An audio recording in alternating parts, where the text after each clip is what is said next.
వచ్చిన పాటని మీతో నేను నవ్వాలని, మీతో నేను కలిసి ఉండాలని.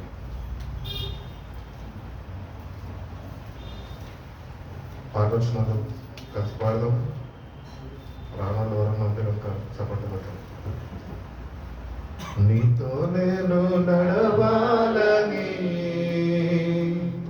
నీతో కలిసి ఉండాలని, నీతో నేను నడవాలని, నీతో కలిసి ఉండాలని. ఆశయా చిన్న ఆశయా ఓ యేసయ్యా నీవే తీర్చాలయ్యా. ఆశయా చిన్న ఆశయా ఓ యేసయ్యా నీవే తీర్చాలయ్యా. నీతో నేను నడవాలని, నీతో కలిసి ఉండాలని, నీతో నేను నడవాలని, నీతో కలిసి ఉండాలని. స్వరవెత్తి పాడదాం. నడవాలిక నేను ఈ లోకయాత్రలో ప్రభువా దీనుడనైతినయ్యా. నడవాలిక నేను ఈ లోకయాత్రలో ప్రభువా దీనుడనైతినయ్యా. నా చేయి పట్టి నీతో నన్ను నడిపించుమయ్యా నా యేసయ్యా. నా చేయి పట్టి నీతో నన్ను నడిపించుమయ్యా నా యేసయ్యా. నీతో నడవాలని, నీతో ఉండాలని, నీతో ఆశయా ఓ యేసయ్యా. ఆశయా నీతో ఆశయా ఓ యేసయ్యా. సౌలును పౌలుగా మార్చిన నా గొప్ప దేవుడా. సౌలును పౌలుగా మార్చిన నా గొప్ప దేవుడా. నీలో ప్రేమ నాలో నింపి, నీలా నన్ను నీవు మార్చుమయ్యా. నీలో ప్రేమ నాలో నింపి, నీలా నన్ను నీవు మార్చుమయ్యా. నీలా ఉండాలని, నీతో ఉండాలని, నా ఆశయా ఓ యేసయ్యా. ఆశయా నా ఆశయా ఓ యేసయ్యా నీవే తీర్చాలయ్యా. నీతో నేను నడవాలని, నీతో కలిసి ఉండాలని, నీతో నేను నడవాలని, నీతో కలిసి ఉండాలని. ఆశయా చిన్న ఆశయా ఓ యేసయ్యా నీవే తీర్చాలయ్యా. ఆశయా చిన్న ఆశయా ఓ యేసయ్యా నీవే తీర్చాలయ్యా. హల్లెలూయా. కూడి వస్తున్న మీ అందరికీ ప్రభు అయిన యేసుక్రీస్తు నామంలో నా హృదయపూర్వక వందనాలు తెలియజేస్తాను. పక్కన ఒకటి వందనాలు చెప్పండి. బాగున్నారు అని అడగండి. దేవుడు మిమ్మల్ని దీవించును గాక అని చెప్పండి. హల్లెలూయా. మంచిదండి. వాక్యంలోకి వెళ్దాం. రెస్పాన్సివ్ రీడింగ్ కీర్తన 50 చదువుకున్నప్పుడు దాన్ని కొద్దిగా ధ్యానిస్తే కనుక ఎంతమంది అయితే చదివారు, అందరు చదువుంటారని నేను నమ్ముచున్నాను. కానీ చదివిన వారు, ధ్యానించేవారు కొంతమంది ఉన్నారని కూడా నేను గ్రహించాను. కాబట్టి ఈ కీర్తన 50వ అధ్యాయము ఆసాపు రాసి ప్రశ్నించిన కీర్తన. కాబట్టి ఆ కీర్తనని ఒకసారి ఇంటికి వెళ్ళి వ్యక్తిగతంగా కొద్దిగా సమయం తీసుకొని దాన్ని ధ్యానించండి. దేవుడు మన దగ్గర నుంచి ఏమి కోరుకుంటున్నాడు? ఈ లోకంలో దేవుడు మనం వేటితోని ఆశీర్వదించాలనుకుంటున్నాడు. అటు రీతిగానే వేటి నుంచి మనము దూరంగా ఉండాలి అని ఆయన అక్కడ తెలియపరుస్తున్నాడు అన్నది కొద్దిగా లోతుగా ధ్యానిస్తే కనుక ఆ వాక్యం మనకి అర్థమవుతుంది. ఒకటి, వాక్యము మనకి అర్థం కావాలంటే మనము మన సమయాన్ని వాక్యమందు వెచ్చించాలి. You have to invest your time by reading the word of God. దేవుని వాక్యాన్ని చదవడానికి నీకు కొద్దిగా సమయం ఉండాలి. ఆ సమయాన్ని నువ్వు ఏం చేయాలంటే ప్రత్యేకపరచుకోవాలి. దేవుడు 24 గంటలు ఇచ్చాడు. 24 గంటల్లో దేవునితో ఎంతసేపు గడుపుతున్నామో అని ఒక ప్రశ్న మనం ముందు పెట్టుకుంటే కనుక మన జీవితాల్లో ఎక్కువ సమయము మనము గడపలేని వారికి ఆయనతో ఉంటున్నాం. కాబట్టి దేవుని బిడ్డలుగా దేవునిలో ఎదగాలన్నా, దేవుని చిత్తాన్ని మనం తెలుసుకోవాలన్నా, దేవుని చిత్తానికి లోబడాలన్నా, లోబడే మనసు ఆయన మనకు అనుగ్రహించాలన్నా దేవుడు నీలో ఆసక్తిని చూస్తూ ఉంటాడు. నువ్వు ఎంత ఆసక్తి కొద్ది వాక్యాన్ని నువ్వు చదవగలితే, వాక్యాన్ని నువ్వు ధ్యానించగలితే, వాక్యం అందు నువ్వు సమయం వెచ్చించగలితే అంతగా దేవుడు నీకు వాక్యాభివృద్ధిని నీకు కలిగిస్తాడు. కాబట్టి వాక్యము చదువుతున్నాము, వాక్యము వింటున్నాము, కానీ వాక్యములో అభివృద్ధి చెందలేకపోతున్నాము. ఇక్కడ మనము మన ఆత్మీయ స్థితిలో మనము నిలిచిపోతున్నాం, ముందుకు కొనసాగింపబడలేకపోతున్నాము. కాబట్టి దేవునికి ఇవ్వాల్సిన సమయం దేవునికి ఇచ్చి వాక్యాన్ని అర్థము చేసుకునే చక్కటి జ్ఞానము నాకు అనుగ్రహించి ప్రభువా. ఎందుకంటే బైబిల్ చెప్తున్నది నీ వాక్యమే సత్యము. కాబట్టి ఒకవేళ నీ జీవితంలో నువ్వు ఒకవేళ వాక్యంతోనే గడపని వ్యక్తిగా నువ్వు ఉంటే కనుక నువ్వు అసత్యంలో జీవిస్తున్నావు నువ్వు గుర్తించే వ్యక్తిగా నువ్వు ఉండాలి. ఈరోజు ఆ గ్రహింపు కలిగి నువ్వు జీవించాలి. కాబట్టి ఎందరి జీవితాల్లో అయితే వాక్య ధ్యానము లేదో వాళ్ళు సత్యాన్ని అనుసరించి ఏమాత్రమో నడుచుకుంటలేదు, కానీ వాళ్ళు చేస్తున్న భక్తిలో వాళ్ళు ముందుకు కొనసాగింపబడుతున్నారు. అది ఏమేమి భక్తి అంటే అది నామకార్థ భక్తిగా దేవుడు దాన్ని పిలుస్తున్నాడు. కాబట్టి దేవుడు మనకి ఇచ్చిన కొద్ది సమయం మన పనులు మనం చేసుకోవచ్చు, మన నిద్ర మనం పోవచ్చు, ఇంకా కొద్ది సమయం మిగిలి ఉంటుంది కదా. ఆ కొద్ది సమయంలో దేవునికి ఏదన్నా సమయం నువ్వు ఇవ్వగలితే నీ జీవితంలో ఆయన సత్యాన్ని ఆయన స్థాపిస్తాడు. ఒకటి, the word should not remain in the Bible, but the word should remain in our hearts. ఈ వాక్యము బైబిల్లో ఉండడం కాదు, కానీ ఆ వాక్యము మన హృదయంలో భద్రపరచబడాలి. అంటే you have to put some effort, కొద్దిగా కృషి చేయాలి. ఒక ఎగ్జామ్ రాయాలంటే గంటల తరబడి కూర్చొని నెలల తరబడి చదువుతూ ఉంటాం. ఎందుకు? గట్టెక్కాలి కాబట్టి, ముంగట భూపతి వస్త్రము ఉద్యోగం సంపాదించాలి కాబట్టి కష్టపడి సమయం వెచ్చిస్తాము. అట్టి రీతిగానే మన స్పిరిచువల్ లైఫ్లో కూడా చూసుకుంటే కనుక మనము అభివృద్ధి చెందలేని దానికి కారణం ఏంటంటే we're not putting our effort to learn the word of God and act according to the word of God. వాక్యాన్ని మనం చదివి దాన్ని తెలుసుకోలేకపోతున్నామో ఆ ప్రకారము మనము దాన్ని ధ్యానించి నడుచుకోలేకపోతున్నాం. అందుకనే we're not being led by the spirit of God. దేవుని ఆత్మ చేత అందుకనే మనం నడిపింపబడలేకపోతున్నాం.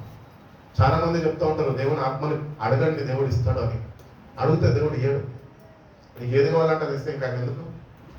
నీకు ఏది మంచిదో అది ఇచ్చేవాడు మన దేవుడు. హల్లెలూయా. కాబట్టి దేవుని సన్నిధిలో సమయాన్ని వెచ్చించి దేవుని వాక్యాన్ని ధ్యానిస్తూ ఆ జ్ఞానోదయము నాకు అనుగ్రహించు ప్రభా, ఆ ప్రకారము నేను నడుచుకునే జ్ఞానాన్ని, శక్తిని, నీ ఆత్మ నడిపింపును నాకు దయచేయి ప్రభా అని ఎందరైతే వాళ్ళకుంటున్న సమయంలో, దేవుడు వాళ్ళకి ఇచ్చిన సమయంలో తిరిగి ఆయనకి ఇవ్వగలుగుతారో వాళ్ళు మాత్రమే సత్యమందు స్థిరపరచబడగలుగుతారు. కాబట్టి కయ్యను ఏబుల అర్పణ మనకు తెలుసు, శ్రేష్టమైనది ఇచ్చినాడు. ఈరోజు మనము దేవునికి శ్రేష్టమైనది ఇయ్యలేం, కానీ మన సమయంలో శ్రేష్టమైన సమయం ఆయనకి ఇవ్వాలి. బెస్ట్ టైం దేవునితో గడుపు. ఫ్రెండ్స్తో గడిపేసినావు చాలు, ఫోన్తో గడిపేసినావు చాలు, యూట్యూబ్లో ప్రసంగాలు వింటా ఉన్నావు చాలు. ఎవడు ప్రసంగాలు వింటే ఎవడు మారడు, ఉన్న మాట చెప్పాలంటే. కానీ దేవుని వాక్యాన్ని గుర్తిస్తే కనుక నీ జీవితంలో మార్పు కలుగుతుంది. But don't waste your time, invest your time in the presence of God. దేవుని సన్నిధిలో నీ సమయాన్ని వచ్చి ఫోన్ పక్కన వాడేసి అందరినీ పక్కకు తోసేసి నువ్వు నీ దేవుడు ముఖాముఖిగా ఒక రాత్రి అంతా పెన్నులాడినట్టు దేవునితో మాట్లాడు, దేవుని వాక్యాన్ని నేర్చుకో, దేవుని వాక్యం యొక్క వెలుగులోనికి నడిపింపబడు. అప్పుడే మన జీవితాలు స్థిరపరచబడతాయి, సత్యము మనలో నివసిస్తుంది. అది మనకి క్షమాభివృద్ధిని కలిగి చేసి మనల్ని బలపరిచి నడిపిస్తుంది. కాబట్టి ఎక్కువ సమయము పోనీయక, భక్తుడు అంటాడు కదా, మీ సమయాన్ని పోనీయక దాన్ని సద్వినియోగపరచుకోండి. సద్వినియోగపరచుకోవడం అంటే మన క్రైస్తవులకి తెలిసింది ఒకటే, ఒక వాక్యం వెంబడి ఒక వాక్యం వినిస్తూ ఉంటాం. కొంతమంది అయితే లైన్గా 3-4 ప్రసంగాలు వింటారు ఒకటేసారి, కానీ ఒక ప్రసంగం కూడా వాళ్ళ గురువులకి ఎక్కదు. సబ్జెక్ట్ కొరకు వినొద్దు వాక్యము. దేవుని చిత్తం ఏంటి, సేవకుడు ద్వారా దేవుడు నాతో ఏమి మాట్లాడబోతున్నాడు అని విను. బైబిల్ ఇప్పి కూర్చో. సేవకుడు చెప్తుంటే మంచం మీద వండుకొని వినడం కాదు, కాళ్ళు దాపుకొని భయభక్తులతోని వాక్యము తిరిగేసి రెఫరెన్సుల్ని నోట్ చేసుకుంటూ కోట్ చేసుకుంటూ దేవుడిని తను మాట్లాడుతున్నది ఒక పుస్తకం పెట్టుకుంటే రాసుకుంటూ ఉంటే ఆ వాక్యం ఎప్పుడు నేను స్థిరపరచబడిపోతుంది. కాబట్టి వాక్య ధ్యానము నీకు ఉండాలి, ఆ వాక్యంలో ఎదగాలి, ఆ వాక్యంలో మనము స్థిరపరచబడాలి. మనలో ఉంటున్న అసత్యాన్ని మనము వాక్యము ద్వారా మనం దాన్ని తొలగించుకోవాలి. ఒకటి మనం దేవుని ఆరాధిస్తున్నామని చెప్తున్నాం, కానీ మనం మొత్తము అబద్ధముతోనే నింపబడిపోయి ఉన్నాము. ఆదివారము కాబట్టే మందిరానికి వచ్చి భయభక్తులు కలిగి కనిపిస్తాం దేవుని మందిరం. మళ్ళీ ఇంకా మిగతా వారం అంతా దేవుడు లేదు, దేవుడి సన్నిధి లేదు, దేవుడి వాక్య సావాసం లేదు, ప్రార్థనా జీవితము గడపలేని వారుగా మనం ఉంటూ ఉంటామేమో. కాబట్టి కొద్దిగా సమయాన్ని దేవుని కొరకు కేటాయించు. నిత్యము ఆయనతో ఉండాలని ఆశపడుతున్నాను. ఎల్లప్పుడూ పరలోక రాజ్యంలో దేవునితో యుగయుగాలు గడపాలని ఎంతో ఆసక్తి నీకు ఉన్నది. మరి అంత ఆసక్తి నీకు ఉన్నప్పుడు అటు రీతిగా ప్రభు నేను తన రాజ్యంలో చేర్చుకోవాలి అంటే కనుక నీకు ఇచ్చిన ఈ జీవితంలో నువ్వు ఎంత సమయం ఆయనకి ఇస్తున్నావు అన్నది ఆయన మనం ప్రతి ఒక్కరిని ప్రశ్నిస్తాడు. కాబట్టి give your best time to God. వాక్యంలో ఎదుగుదాము, వాక్యాన్ని ధ్యానిస్తాము, వాక్య ప్రకారము మన అడుగులను స్థిరపరచమని దేవుని యొక్క సహాయాన్ని మనము కోరుకుందాము. ఈ రోజుకి ఏర్పాటు చేయబడిన వాక్య భాగాలు మనం చూసుకున్నట్లయితే 17వ ఆదివారము, త్రిత్వం తర్వాతి 17వ ఆదివారంలోనికి వచ్చాం. కాబట్టి త్రిత్వము అనగా మరొకసారి జ్ఞాపకం చేసుకుందాం. తండ్రి, కుమార, పరిశుద్ధాత్ముడు. తండ్రి ఉన్నాడు, కుమారుడు ఉన్నాడు, పరిశుద్ధాత్ముడు. వీళ్ళు ముగ్గురు వ్యక్తులు కాదు, కానీ ముగ్గురు ఒక వ్యక్తే. మరి 3 భాగాలుగా విభజించబడి ఆయా కాలంలో ఆయన నడిపింపబడుతూ ఆయన ఉన్నాడు. తండ్రి యొక్క చిత్తము కుమారుడు జరిగించాడు. కుమారుడు ఎట్టి రీతిగా అయితే తండ్రి చిత్తాన్ని గుర్తించి ఆ చిత్తాన్ని ఆయన నెరవేర్చాలనుకున్నాడో ఆత్మ సహాయం ద్వారా తండ్రి చిత్తాన్ని నెరవేర్చాడు. కాబట్టి సంఘానికి వస్తున్న మనము ఏదో క్రైస్తవులుగా మన మందిరానికి రావద్దు, కానీ ఆత్మతోనే నింపుదల నాకు కావాలి ప్రభు అని మందిరానికి రండి. ఈ ఆత్మ నింపుదల అంటే నించొని సేవకుడు అభిషేకిస్తే భాషలు మాట్లాడడం కాదు, దర్శనాలు చెప్పడం కాదు, వాటి యొక్క భావం చెప్పడం కాదు, కానీ ప్రతినిత్యం అది కంటిన్యూల్ ప్రాసెస్ నీ జీవితంలో ఇన్వాల్వింగ్ అవ్వాలి. అది నీకు నింపబడుతూ ఉండాలి. ఎందుకంటే ఈ మాటల్ని నేను ధ్యానిస్తున్నప్పుడు యేసు ప్రభు కూడా ఈ భూమిపై మనందరినీ రక్షించడానికి జన్మించాడు. తన తండ్రి దగ్గర తల్లి దగ్గర ఆయన ఎదిగాడు. 30 సంవత్సరాలు వాళ్ళ దగ్గర ఉన్నాడు, క్రమశిక్షణలో నడిపింపబడ్డాడు, తండ్రికి ఎంతో సహాయకుడిగా ఉన్నాడు. 3.5 సంవత్సరాలు ఏ పరిచర్య అయితే ప్రారంభించాడో నేటికి కూడా ఆ పరిచర్య కొనసాగింపబడుతుంది. అంటే అక్కడ ఆయన పూనుకున్న పని అటువంటిది, ఆయన తలపెట్టుకున్న పని అటువంటిది. ఆ పని ఆయన తుడముట్టించాడు కనుకనే ఏ పరిశుద్ధాత్ముడైతే తనకు శక్తిని అనుగ్రహించి తనని శిల్వ మరణం వరకు ఆయన నడిపించాడో అదే పరిశుద్ధాత్ముడు ఆ సమాధిలో నుండి 3వ దినమందు యేసయ్యని పైకి లేపాడు.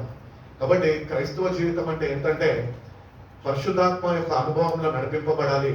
అతిరాతిగానే నువ్వు చనిపోయినాక, నువ్వు సమాధి చేయబడినాక ప్రభు ప్రత్యక్షమయ్యే గడియలో చచ్చిన నీ శవములోనికి పరిశుద్ధాత్మ దేవుడు ప్రవేశించి ఆయన నిన్ను లేపాలి. అదే దేవుడు మనకి అనుగ్రహించిన శుభప్రదమైన నిరీక్షణ. కాబట్టి పరిశుద్ధాత్మ అంటే సంఘంకి వెళ్తే వచ్చేది కాదు, ఆయనతో సావాసం చేస్తే వచ్చేది. హల్లెలూయా. ప్రభుత్వ సావాసం చేయండి.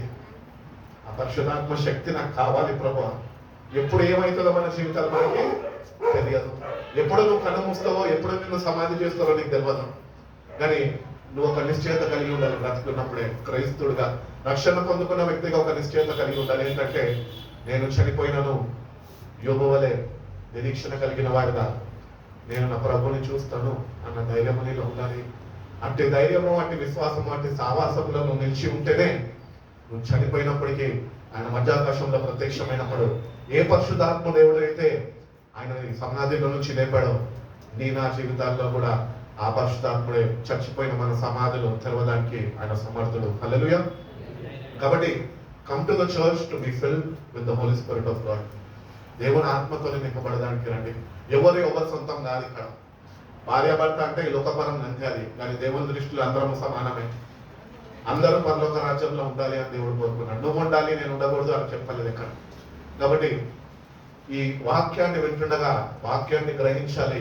వాక్యాన్ని గ్రహించిన మనము వాక్యము మన జీవితాల్లో దేవుడు మనతో మాట్లాడుతుండగా ఆయన మనని మార్చడానికి ఎన్నో హెచ్చరికలు మనకి తెలియపరుస్తుండగా వాటికి మనము విధేయత చూపి మన జీవితాల్లో అటు మార్పుని వాక్యము ద్వారా కలిగించుకుంటే అప్పుడు పరిశుద్ధాత్మ దేవుడి యొక్క కుమ్మరింపు అనేది మీ జీవితంలో నువ్వు అనుభవించగలుగుతావు అని దేవుడు తెలియజేస్తున్నాడు. కాబట్టి సామెతల గ్రంథము 16వ అధ్యాయం ఒకసారి చదువుకుందాం. సామెతల గ్రంథము 16వ అధ్యాయం చదవండి. హృదయ ఆలోచనలు మనిషిని వశము, చక్కటి ప్రత్యుత్తరం ఇచ్చుటకు యెహోవా వలన కలుగును. To a man belong the plans of the heart, but from the Lord comes the reply of the tongue. కాబట్టి మనుషుల యొక్క హృదయంలో ఎన్నో ఆలోచనలు ఉన్నాయి. ఈ ఆలోచనలు ఎందుకు మనిషి ఇన్ని ఆలోచనలతో నింపబడిపోతున్నాడు అంటే ఆ మనిషికి వాక్యము కరువైపోయింది, దేవుని మాట కరువైపోయింది. ఆ దేవుని మాట కరువైపోయింది కాబట్టి హృదయంలో ఎన్నో తలంపులు, ఎన్నో ఆలోచనలు, ఇవన్నీ తాత్కాలికమైనవని మనిషి గుర్తించలేకపోతున్నాడు, గ్రహించలేకపోతున్నాడు. కానీ దేవుని నోట నుంచి వచ్చే మాట అంట అది ఎప్పుడు, అది ఎల్లప్పుడూ నిలిచి ఉండే మాట. అది ఎన్నటికీ మనకి విడిచిపెట్టని మాట అది. కాబట్టి మన హృదయంలో తలంపులు కాదు, కానీ మనం ఏం చేస్తాము? మన భక్తి ఎటువంటి భక్తి? మన తలంపులతోనే దేవుణ్ణి ఒత్తిడి చేస్తూ ఉంటాం. ప్రార్థన చేసేటప్పుడు ప్రభువా నాకు ఈ ఆశ ఉందయ్యా, ఇది ఒక్కసారి జరిగించయ్యా. ప్రభు అంటాడు వద్దు వద్దు వద్దు అంటాడు. కానీ మనం ఆయన వద్దాం కదా. యాకోబు వలె పనికిరాని వాటి కొరకు అన్నింటికి పోరాడుతూ ఉంటాం ప్రభుత్వాన్ని. ప్రభు మాట కొరకు మనము వేచి ఉండం అక్కడ. కాబట్టి ఆయన నోట నుంచి వచ్చిన మాటనే అది స్థిరపరచబడుతుంది అని మనిషి యొక్క ఆలోచనలు ఏమాత్రము స్థిరపరచబడము. మనం అనుకుంటుండొచ్చు చనిపోతే పరలోక రాజ్యం వెళ్ళిపోతాను, వెళ్ళే స్థితిగతుల్లో మనం లేము అని మనకు తెలియాలి.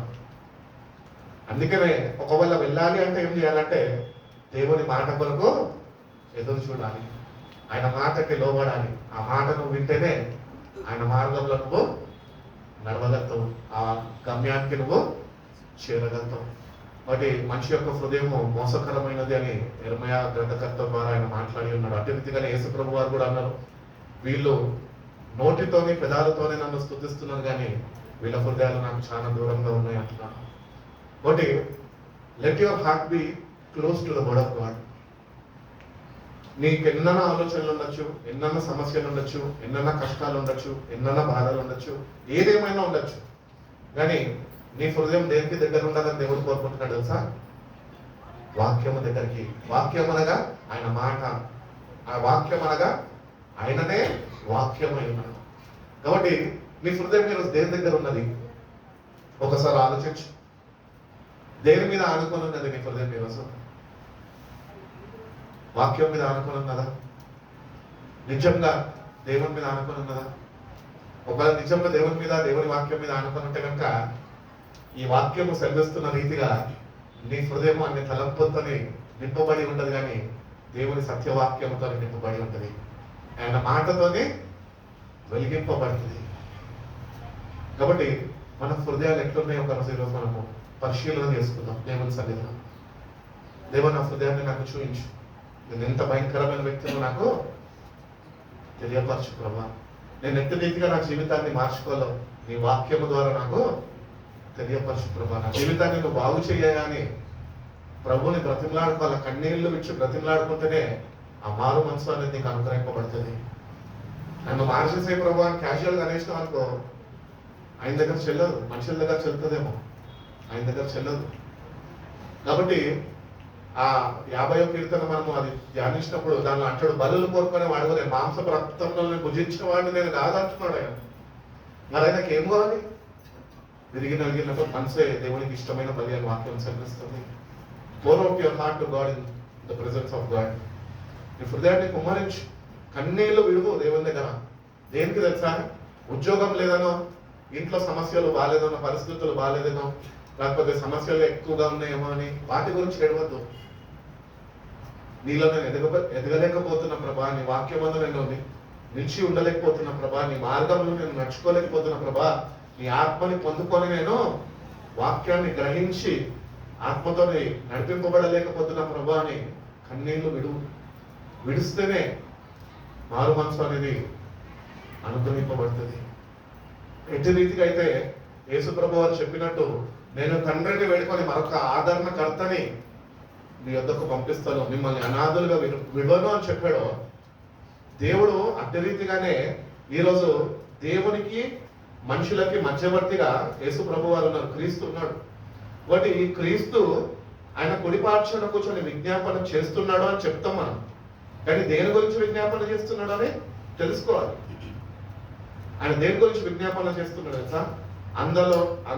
అంతలో అందరూ మారు మనసు పొందాలి అని విజ్ఞాపన చేస్తున్నాడు. ఎందుకంటే ఆయన చిత్తం ఏమై ఉన్నదంటే తండ్రి యొక్క చిత్తము నెరవేర్చే పని మీద ఉన్నాడు ఆయన ఇంకా. అందుకని ఆయన ఇంకా ప్రార్థనలోనే గడుపుతున్నాడు. విజ్ఞాపనకర్తగా ఆయన ప్రార్థన చేస్తున్నాడు. కాబట్టి ఈ మారు మనసు అనేది వాక్యము ద్వారా మనకి కనువిప్పు వస్తుంది.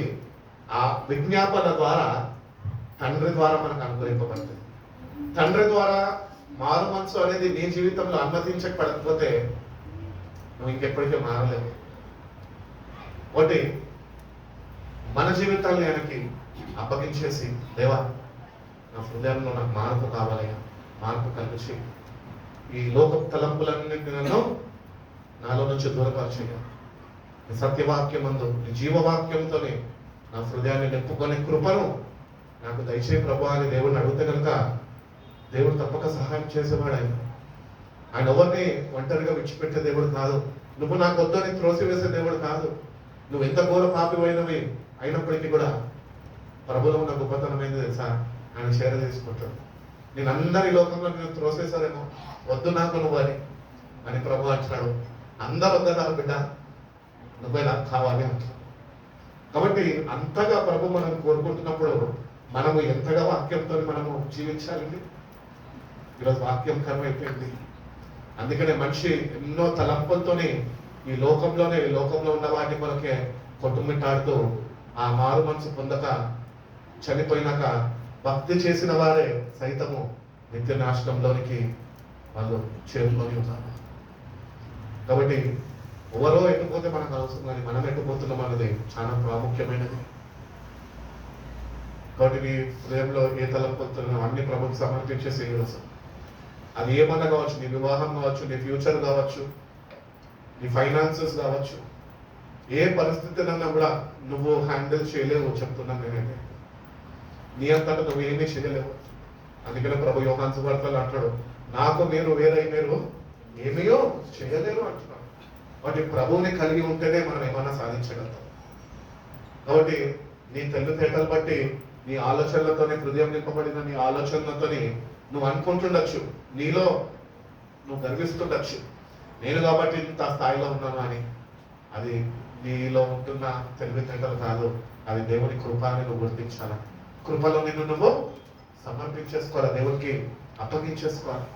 అప్పుడే నువ్వు కృపలో వర్ధిల్లేవాడుగా నువ్వు ఉండగలుగుతావు అని దేవుడు తెలియజేస్తావు. కాబట్టి ఇంకొక మాట మనం గుర్తిస్తాం ఏంటంటే, ఎవ్రీ టైం మనం ప్రార్థన చేసుకుంటాం.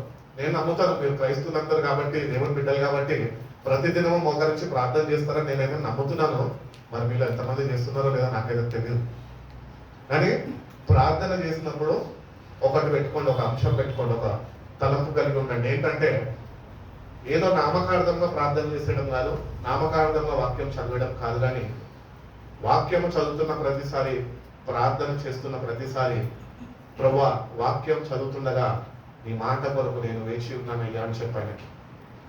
ప్రార్థన చేస్తుండగా నీ హృదయం మందు విశ్వసించు, ఆయన నీ ప్రార్థనని ఆలకిస్తున్నాడని. ఇవి రెండు నువ్వు చేయకుండా నువ్వు ప్రార్థన చేస్తే ఆ ప్రార్థన అవ్వలేదు. నువ్వు అనుకుంటావు దేవుడు ఇచ్చినాడు. సాతాను కూడా ఆశీర్వాదాలు ఈ లోకంలో కలిగజేస్తాడు. మనం ఆశీర్వదింపబడగానే ఏమనుకుంటాం? సాక్ష్యాలు చెప్తారు వచ్చి. అందుకనే సాక్ష్యాలు ఆపేస్తాం సంఘం. ఏదో ఒకటి చేయగానే నేను దేవుడు అంటే మా కుటుంబంలో మేలు చేశాడని నేను చెప్తాను. ఏమో అది సాతాను వల్ల వచ్చిందేమో. నువ్వు ఎట్లా గుర్తించగలుగుతావు? అది దేవుని ద్వారా ఆశీర్వాదమా, అది అపవాది ద్వారా ఈ లోకపరమైన ఆశీర్వాదమా అని నువ్వు ఎట్లా గ్రహించగలుగుతున్నావు? అందుకనే సత్యమందు నువ్వు నిలిచి ఉంటే ఆ గ్రహింపు దేవుడు నీకు అనుగ్రహిస్తాడు. కాబట్టి ప్రతిసారి వాక్యం చదువుతున్నప్పుడు నీ మాట నాకు కావాలయ్యా అని అడగండి. ఆయన నాతో మాట్లాడు ప్రభా అని అడగండి. ఆయన చక్కటి పేరు పెట్టారు. ఆయన పెట్టింది మాట్లాడే దేవుడు అని పేరు పెట్టింది. నువ్వు మాట్లాడితే నీతో మాట్లాడతాడు, నేను మాట్లాడితే నాతో మాట్లాడతాడు, మనందరం మాట్లాడితే మనందరితోనే మాట్లాడే దేవుడు అవుతాడు. అదే మనం ఆయనతో మాట్లాడకుండా ఈ లోకపరంగా ఉంటూ లోకంలోనే ఉంటూ లోకంతోనే స్నేహం కలిగి ఉంటూ లోకస్తులతోనే మనం మాట్లాడుతుంటే ఆయన మనతో మాట్లాడలేడు. కాబట్టి ఆయన మాట కొరకు నువ్వు వేచి ఉంటే కనుక ఆయన తప్పక మాట్లాడతాడు. నీలా ఆసక్తి కొద్ది ఆయన నీకు అంత సమీపంగా వస్తాడు. ఆయన నీ దగ్గరకు వస్తాడు. నీలో ఆసక్తి ఉండాలి. You have to have inner deep Dzire. ఏంటంటే ప్రభు యొక్క మాట కొరకు నేను వాక్యాన్ని చదువుతున్నాను, ఆ వాక్యము చేత నేను నా జీవితాన్ని మార్చుకుంటాను అని నీలో ఆసక్తులను ప్రభు సన్నిధిలో కనపరచాలి, కన్నీళ్లు కుమ్మరించాలి.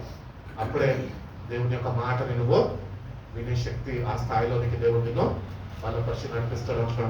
రెండో వాక్యం చూసుకున్నట్లయితే కనుక చదవండి. ఒకరి నడతలన్నీ వారి దృష్టికి నిర్దోషంగా కనబడును. యెహోవా ఆత్మలను పరిశోధించును. All a man's way seems innocent to him, but the motives are weighted by the Lord. కాబట్టి ఇక్కడ వాక్యం చెప్తుంది, మనం చేసేవన్నీ మనం కరెక్ట్ అనుకుంటాం. నేను వాక్య ప్రకారం చెప్తాను, మనం చేసేవన్నీ రాంగ్. మనం ఏవైతే రైట్ అనుకుంటున్నామో వాక్యాన్ని నువ్వు గ్రహించగలిగితే నువ్వు చేసేవన్నీ రాంగ్ అని వాక్యం చెప్తుంది. కాబట్టి don't think that you are innocent. You are not innocent. Innocent అంటూ భూమి మీద ఎవడన్నా ఉన్నాడు అంటే ఆయన మన ప్రభు అయిన యేసు మాత్రమే. అమాయకుడు మనని రక్షించడానికి తన్ను తాను బలిగా అప్పగించేసుకున్నాడు. అంత అమాయకులుగా మనం మారిపోవాలి. ఆయనలో సావాసంలో ఉంటేనే అది మన వలన అవుతుంది. కాబట్టి నీ హృదయాన్ని ఆయన చూస్తున్నాడు. ఆ హృదయంలో దేనితో నింపబడి ఉంది, దాని యొక్క బరువుని ఆయన చూస్తున్నాడు. భారంతోనే నింపబడి ఉన్నదా, బాధతోనే నింపబడి ఉన్నదా, కన్నీటితో నింపబడి ఉన్నదా, నీ హృదయము దేనితో నింపబడి ఉందో ఆయన నిన్ను చూస్తున్నాడు. ఆ దేవుడు ఎవరైతే మనం చూస్తున్నారో ఆయన మనని బట్టి ఆయన సంతోషించాలంటే మన హృదయము వాక్యముతోనే నింపబడి ఉండాలి. ఆ సత్యమందు మనము ఆనందించడము నేర్చుకోవాలి. ఆ సత్యవాక్యాన్ని మన హృదయంలో నింపుకునే వారంగా ఉండాలి అని దేవుడు ఎంతగానో ఆశిస్తున్నాడు. కాబట్టి దేవుని సన్నిధికి వచ్చిన మనము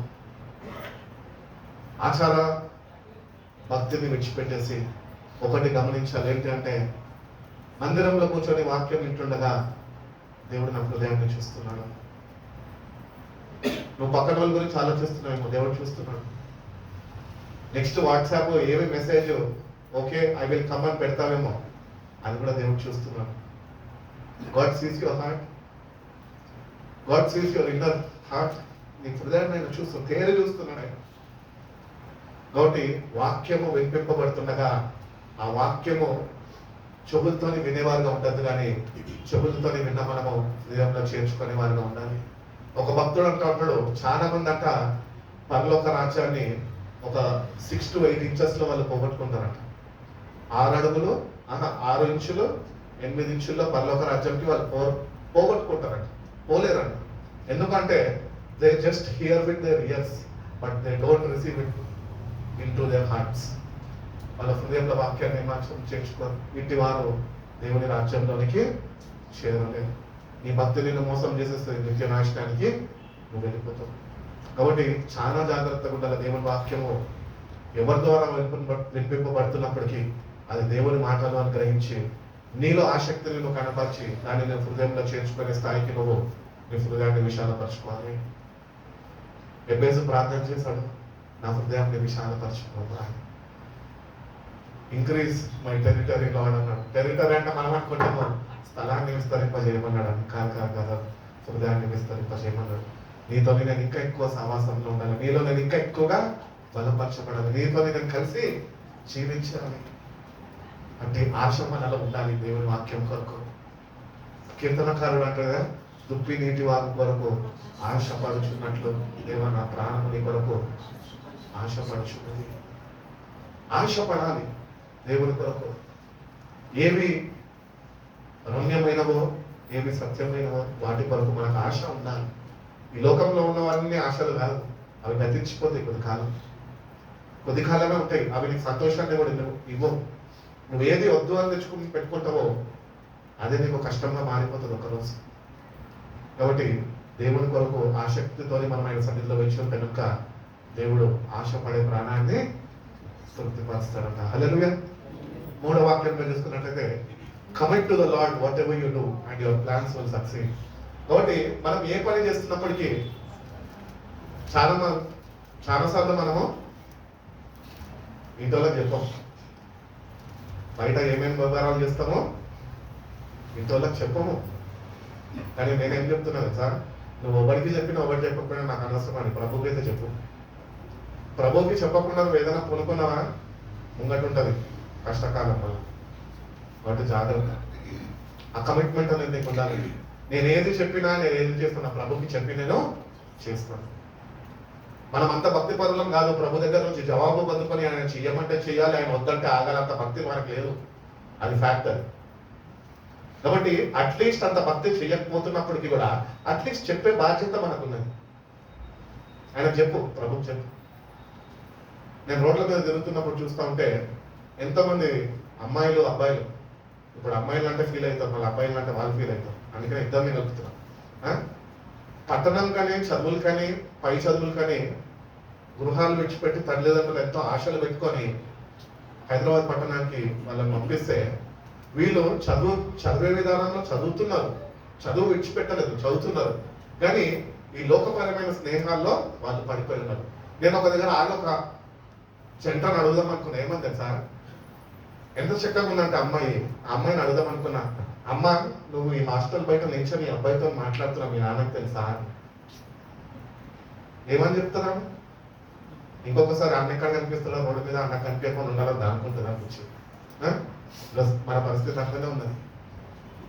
దేవునితో ఏమీ చెప్పము, తల్లిదండ్రులకు ఏమీ చెప్పము, మన ఇష్టానుసారంగా మనం జీవించడం నేర్చుకున్నాం.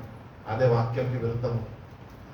కాబట్టి ఏది నువ్వు చేసినా దాన్ని ప్రభుకు సమర్పించు. ప్రభా ఇది చేయాలనుకుంటున్నా, ఇల్లు కట్టాలనుకుంటున్నా, పెళ్లి చేసుకోవాలనుకుంటున్నా, నీ చిత్తం ఏమైందయ్యా, నన్ను నడిపించు, నన్ను బలపరచు.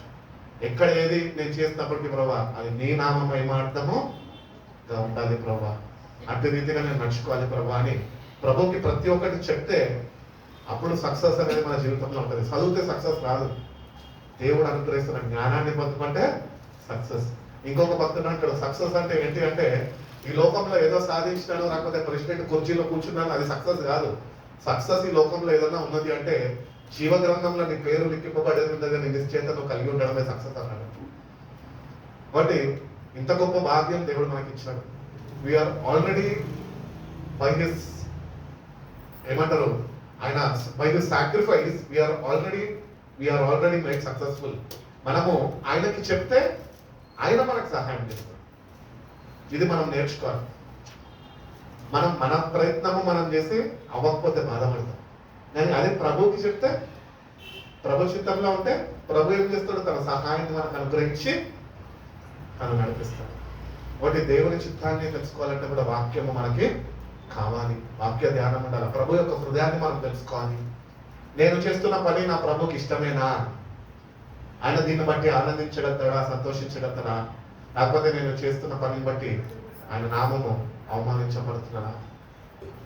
నేను ఆయన నామానికి అవమానం తెచ్చేవాడుగా నేను ఉంటున్నానేమో, మనం జాగ్రత్తగా చూసుకోవాలి. కాబట్టి అన్ని ఏ పని చేసినప్పటికీ ప్రభు మీద చెప్పడం నేర్చుకో. ప్రభుత్వం ఒక చక్కటి సంభాషణ కలిగి ఉండడం నేర్చుకో. ఆయన నేను స్నేహితుడు అని పిలుచుకున్నాను. ఆ స్నేహితుడి యొక్క ప్రేమలో నువ్వు ఇచ్చి ఉండగలుగుతున్నావా? ఆ స్నేహితుడి యొక్క సావాసంలో నువ్వు బలపరచబడగలుగుతున్నావా? వ్యర్థమైన స్నేహితులు అందరితో టైం గడుపుతాం. మా ఇంట్లో నన్ను తిట్టేటోళ్ళు, ఎవడు పట్టితే వాడు ఫ్రెండ్ ఏందిరా నీకు అని. ఎందుకంటే నాకు రోడ్డు మీద అందరు ఫ్రెండ్సే, ఆడవాళ్ళతో సహా మగవాళ్ళతో సహా అందరు ఫ్రెండ్సే. అది అడుక్కోలేదు కానీ ఎవరు కానీ వచ్చి నా చేయి పట్టుకుంటారు, నేను వాళ్ళ చేయి పట్టుకుంటాను.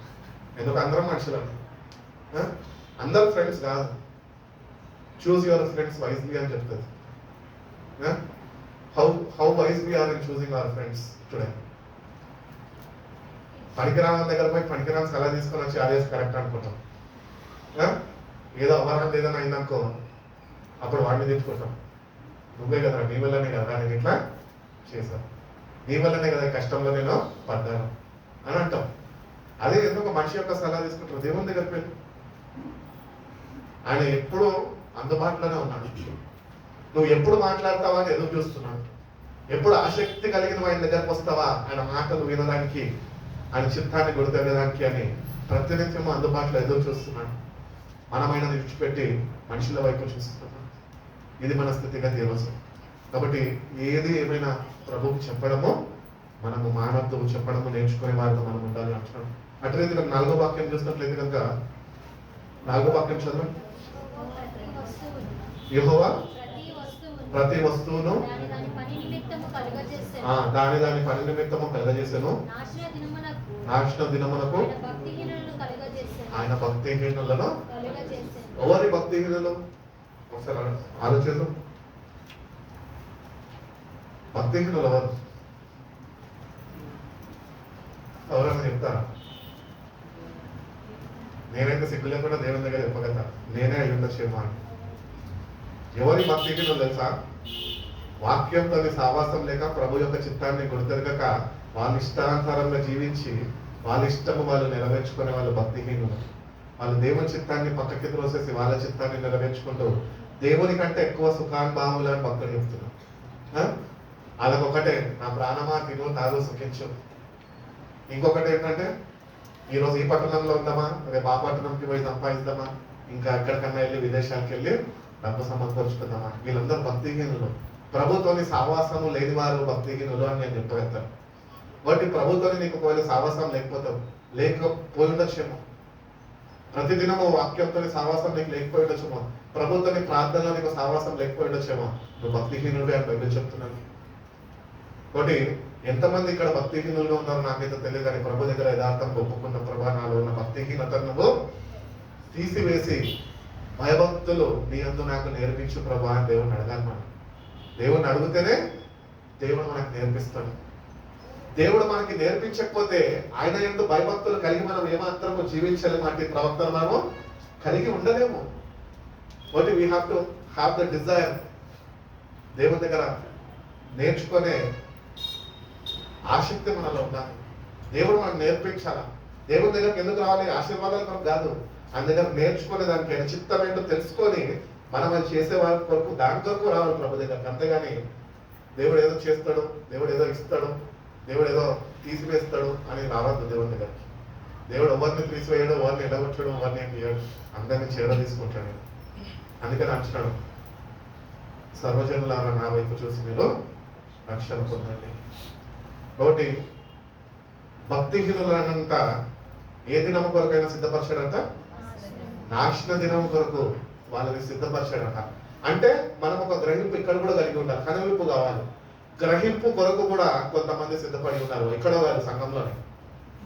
బయట లోకస్తుల గురించి మనకు అనవసరం, మనం క్రీస్తు సంఘంలో చేర్చబడ్డాం కాబట్టి ఒకవేళ భక్తి సాగరాల్లో ముందుకు కొనసాగలేని వారుగా మనం ఉంటే, వాక్యం చెప్తున్న రీతిగా భక్తిహీనుడిగా నువ్వు ఎంచబడ్డవు, ఆ జాబితాలో నీ పేరున్నది, నువ్వంట నాశన దినం కొరకు ప్రభు నిన్ను నాశన దినంకు నిన్ను అప్పగించడానికి అది కలుగజేశాను. కాబట్టి ఒకవేళ నీలో భక్తిహీనత ఉంటే కనుక ఈరోజు ఇచ్చిపెట్టుదాన్ని భక్తి చేయడం నేర్చుకో. ప్రభుత్వం ప్రభు నీ భక్తి నీ శక్తితో నేను ఎట్టి రీతిగా చేయాలను నాకు నేర్పించు. Equip me Lord with your spirit so that I may be ఏమంటారు, నీ దృష్టికి నేను అంగీకారంగా ఉండే బిడ్డగా భక్తి చేసే కృపను నాకు దయచేయమా. క్రైస్తువులు అందరూ భక్తి చేస్తారు, కరెక్ట్ కాదంటలే, కానీ అసలైన భక్తి ఎవరు చేస్తున్నా? వాక్య సావాసము, ప్రభు యొక్క చిత్తము తెలుసుకొని ప్రభు సావాసంలో నిలిచి నడుచుకొని వారు. అందుకని మందిరానికి వస్తున్నప్పుడు నీ ప్రవక్తను జాగ్రత్త అంటున్నాడు. ఎవరున్నారు ఈరోజు చెప్పేటాళ్ళు? ఇష్టం వచ్చినట్టు వస్తారు. రోడ్డు మీద, ఊరి మీద, లోకంలో ఉన్న ఫ్యాషన్ల బట్టలన్నిటితో వస్తారు. వచ్చేటోళ్ళు నిన్ను చూస్తారా? వాక్యం వింటారా? వారం మొత్తం అదే చూస్తున్నారు, అదే డ్రెస్, అదే అవుట్ఫిట్లు చూస్తున్నారు. నువ్వు అదే అవుట్ఫిట్లు చర్చ్లోకి తీసుకొచ్చినావు. ఇంకా చర్చ్లో వాక్యం వినేటోళ్ళు ఉంటారా? నిన్ను చూసేటోళ్ళు తగలెడతారు. అందుకనే మనము భక్తి చేస్తున్నప్పుడు జాగ్రత్తగా చేయాలి. దేవుడు చూస్తున్నాడు, దేవుడు మనకు బలపరుస్తాడు, తన శక్తితో నింపుతాడు, శక్తితోనే కూడిన భక్తి నాకు నేర్పిస్తాడు, అటు భక్తిని నాకు అనుగ్రహిస్తాడు. అటు భక్తి చేసేవాడుగా ప్రభువుని నేను అనుభవిస్తూ నేను భక్తి చేయాలి అనే ఆసక్తి నీలో ఉన్నప్పుడు దేవుడి సహాయము నువ్వు పొందుకుంటావు అని దేవుడు తెలుసు. కాబట్టి భక్తిహీనులందరినంట నాశన దినము కొరకు వాళ్ళు సిద్ధపరిచాడంట. బట్ ఒకవేళ నీ భక్తి హీనతలో ఉంటే కనుక నువ్వు నాశన దినంకి దేవుడు నేను సిద్ధపరచాడని నువ్వు మర్చిపోద్దు. ఇప్పటికన్నా అది వదిలేసి, భక్తిహీనతని వదిలేసి భక్తి చేయడం ప్రారంభించు. ఇది చేస్తే ఏమొస్తుందన్నా అని అడుగుతావా? నాశన దినం నుంచి నువ్వు తప్పించబడతావు. అంటే అది నీ మేలు కొరకే అని ప్రభు చెప్తున్నాడు. కాబట్టి భక్తిహీనత మనలో ఉండకూడకుండా జాగ్రత్త వహించే వారిగా మనము ఉందాము. 5వ వాక్యం చదువుదామండి. గర్భహృదయాలందరినీ, అందరూ యెహోవాకు హేయులు, నిశ్చయముగా వాళ్ళు శిక్షణ పొందుతున్నారు. కాబట్టి ఎవరు వీళ్ళు? గర్వ హృదయము అంటే గర్విష్ఠులు అని పిలుస్తారు కదా కొంతమందికి ముఖంలో కనిపిస్తుంది అమ్మా. ఇట్లా చాలా మంది అమ్మాయిని చూస్తున్నప్పుడు, లేకపోతే స్త్రీలను చూస్తున్నప్పుడు వాళ్ళ ముఖంలో ఏం కనిపిస్తుంది తెలుసా? వాళ్ళు వేసిన మేకప్ కనిపిస్తుంది. కానీ కొంతమంది ప్రత్యేకింపబడ్డవారు అంటారు, వాళ్ళలో గర్వం కనిపిస్తుంటుంది. అది ఎందుకో ఎక్కడి నుంచి వచ్చిందో గర్వం నాకు తెలియదు, కానీ నేనైతే నమ్ముతాను, ఏ లూసిఫర్ అయితే పైనుంచి పడ్డాడో వాడే వాళ్ళ హృదయంలో చేరు. అందుకనే గర్వం ఇక్కడే ఉంటుంది, ఇక్కడ ఉంటుంది, నెత్తి మీద ఉంటుంది, ఇక్కడ ఉంటుంది. కోపిష్ఠులు అని పిలుస్తారు, గర్విష్ఠులు, కోపిష్ఠులు. వాళ్ళు తప్పక దేవుని ఉగ్రతకి, వాళ్ళు దేవునికి హేయులంట. దాని తర్వాత ఏమంటున్నాడు? నిశ్చయముగా వాళ్ళు శిక్షణ పొందుతారంట. కాబట్టి they cannot escape God's punishment. దాన్ని బట్టి ఎవడో గర్విస్తున్నాడని వాటి కొంచెం మనకొద్దు. ఆ గర్వం మనలో ఉందా అని మనం మా వాక్యంతో సరి చూసుకోవాలి. ఆ గర్వం నీలో ఉంటే దేవుడు మాట్లాడుతున్నాడు, ఆ గర్వాన్ని నువ్వు ఈరోజు విడిచిపెట్టే, లేకపోతే శిక్షకి నువ్వు కూడా పాత్రిపోతున్నావు. శిక్ష నుంచి ఎవరు తప్పించలేదు మనని. తప్పించే నాదుడు ఎవడన్నా ఇక్కడ ఉన్నాడు అంటే నీ కొరకు నా కొరకు ప్రాణం పెట్టిన యేసు మాత్రమే. ఆయన ఒకటే కోరుకుంటున్నాడు మనలో, ఏంటి అంటే గర్వము నీలో ఉండద్దు. దేన్ని బట్టి మనం గర్వించదు. పౌలు అంటాడు కదా, నేను దేన్ని బట్టి గర్వించను, కానీ నేను ప్రభుని సిల్వర్ బట్టి నేను అతిశయించేవాడుగా నేను ఉంటాను. ఈరోజు క్రైస్తవులుగా రక్షణ పొందుకుని క్రీస్తు రక్తంలో కడగబడ్డ సంఘంలో చేర్చబడ్డ మనము ఈరోజు గర్విస్తున్నామే. దేవుడు తప్పక విడిచిపెట్టాడు, తప్పక ఒకరు శిక్షిస్తాడు ఆయన. అది ఏం శిక్ష? కార్ యాక్సిడెంట్ అయి కాలేదు కూడా, బండి యాక్సిడెంట్ అయి చెయ్యదు కూడా కాదు. ఆ శిక్ష ఏది తెలుసా? నిత్య నరకం. గర్విష్ఠులు, ప్రకటన గ్రంథంలో ఉంటది, అహంకారులు, గర్విష్ఠులు, త్రాగుబోతులు, వ్యభిచారులు అందరూ అగ్నిగుండంలో వాళ్ళు ఉంటారంట. కాబట్టి దేవుని బిడ్డలుగా ఏ విషయంలో మనము గర్వించదు బిడ్డ, ఏ విషయంలో కూడా. నీకెంతన్నా పలుకుబడి ఉండొచ్చు, గర్వించద్దు. ఆ గర్వం అనేది నీలో ఎంటర్ అయిందనుకో నీ ముగింపు నాశనమే. కాబట్టి నీ అందాన్ని బట్టి, నీ ఉద్యోగాన్ని బట్టి, నీ స్థాయిని బట్టి, నీ కులాన్ని బట్టి, నీ రంగుని బట్టి ఎక్కడ గర్వించకుండా జాగ్రత్తగా కాపాడుకో. ఆ గర్వము నీలోనికి ఎంటర్ కాకుండా ఉండాలి అంటే దేవుని వాక్యం నీ హృదయంలో చోటు ఉండాలి. ఆ దేవుని వాక్యాన్ని మనము ప్రేమించే వారుగా, ఆ ప్రకారము దీన మనసులు కలిగిన వారమై మనం విధేయత చూపుతూ మనం నడుచుకోవాలి. ఆ గర్వము మనలో ప్రవేశించకుండా వాక్యము ద్వారా కాపుదల మనం ప్రతినిత్యము కలిగి ఉండాలి అని దేవుడు కోరుకుంటున్నాడు. కాబట్టి ఆ దినం నుంచి మనం తప్పించబడాలి అంటే గర్వం మనలో ఉండకుండా జాగ్రత్తగా చూసుకోవాలి. 6వ వాక్యం ఏమంటున్నాడు? కృపా సత్యముల వలన దేనికమ్మా? కృపా సత్యముల వలన దోషములకు ప్రాయశ్చిత్తం కలుగును. యెహోవా యందు భయభక్తులు కలిగి ఉండుట వలన మనుషులు చెడుతనం నుండి తొలగిపోదురు. ఈ వాక్యాన్ని మనం కొన్ని ధ్యానించగలదు కనుక through love and faithfulness sin is atoned. కాబట్టి దేవుని ప్రేమ, దేవుని యొక్క through love and faithfulness, God is always faithful కదా. ఆయన ప్రేమ ద్వారా, ఆయన తెలుగులో ఏమన్నది ఫెయిత్ఫుల్నెస్ కి? ఇప్పుడు చదివినా కదా, కృపా సత్యములు, ఫెయిత్ఫుల్నెస్. కాబట్టి వాటి నుంచి దేవుని యొక్క ప్రేమ, తన కృపా సత్యములను బట్టి ఆయన మన దోషములన్నింటినైనా ప్రాయశ్చిత్తం కలిగజేసేస్తాడట. ఎందుకంటే మనం ప్రేమించి తను తానుగా రిక్తంగా మార్చుకొని తన కల్వరి సిలువలో నువ్వు నేను చనిపోయిన స్థానంలో ఆయన చనిపోయినాడు. కాబట్టి ఆయన బలియాగము ద్వారా ఆయన ప్రేమ, ఆయన కృపా సత్యాన్ని బట్టి ఆయన మన పాపాలను ఎన్నటికీ ఆయన జ్ఞాపకం పెట్టుకోకుండా తుడిచివేస్తాడు.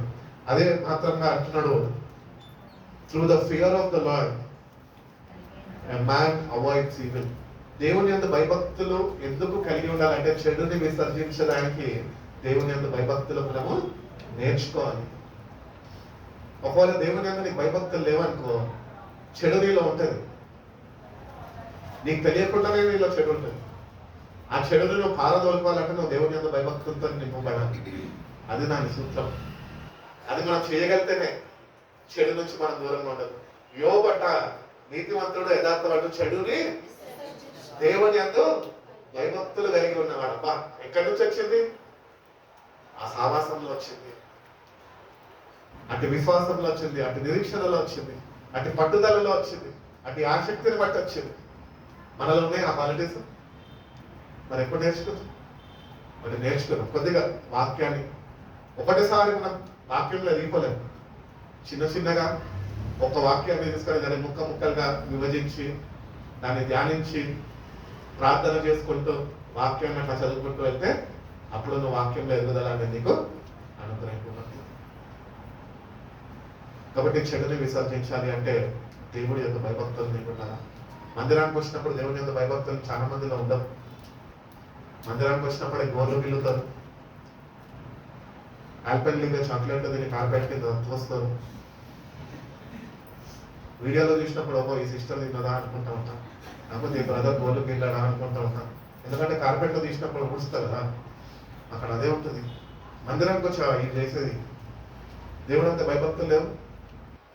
ఆత్మస్వరూపిగా ఇక్కడ ఉన్నాడు, వాక్య స్వరూపిగా మాట్లాడుతున్నాడు, అందరి హృదయాన్ని పేరు చూస్తున్నాడు. ఆయన ఉంటున్నాడు అన్న భయం వల్ల, లేకపోతే ఇంకా భక్తి ఎక్కడ నేర్చుకుంటామండి. కొంతమంది అయితే ఫోన్లో చేస్తారు, కొంతమంది ఏమో క్విజ్లు చేసుకుంటారు, క్వశ్చన్ అండ్ ఆన్సర్లు పెట్టుకుంటారు. సండే రోజు వచ్చిందా నీకు? సండే దేవుని దగ్గరకు వచ్చినప్పుడు భయభక్తులు నేర్చుకోవడానికి రావాలా. భయభక్తులు కలిగి ఆయన ఎదుట నిల్చుకొని ఉండి ఆయన ఆరాధించడం నేర్చుకోవడానికి మందిరానికి రావాలి. ఒకటి ఇన్ని పనులు ఇవన్నీ చేస్తున్నాం మేము మందిరానికి వచ్చి. దేవుని ఎందుకు భయభక్తులు లేని వారుగానే మనం ఆయన దృష్టిలో ఉంటున్నాం. ఆయన దృష్టిలో ఉంచినప్పుడు మనలో ఏ మంచి లేదు, మొత్తం చెడే మనలో ఉన్నది. ఈ చెడుతోనే వచ్చి చెడుతోనే దేవుడిని ఆనందిస్తున్నాం. పాపంకి క్షమాపణ పొందుకోకుండానే దేవుణ్ణి నీకు ఇష్టం వచ్చినట్టు నువ్వు ప్రార్థన చేసేసుకొని ప్రభా నన్ను క్షమించు అని క్షమాపణ వచ్చేసి నన్ను వెళ్ళిపోతున్నావు అంటే. కాబట్టి దేవుని యందు భయభక్తులు మనం నేర్చుకునే వారు ఉన్నాను. నేను ఒకటే చెప్పగలుగుతాను, దేవుని యందు భయభక్తులు నీకు ఎట్లా వస్తాయి తెలుసా?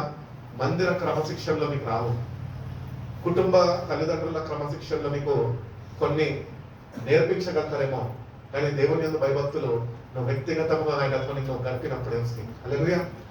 వ్యక్తిగతంగా గడపండి దేవుడితో. ఆయన సన్నిధిలో ఎట్లుండాలి తెలుసా? మనము కుక్కిన పీన వలె మౌనం ఉండాలి అంతే.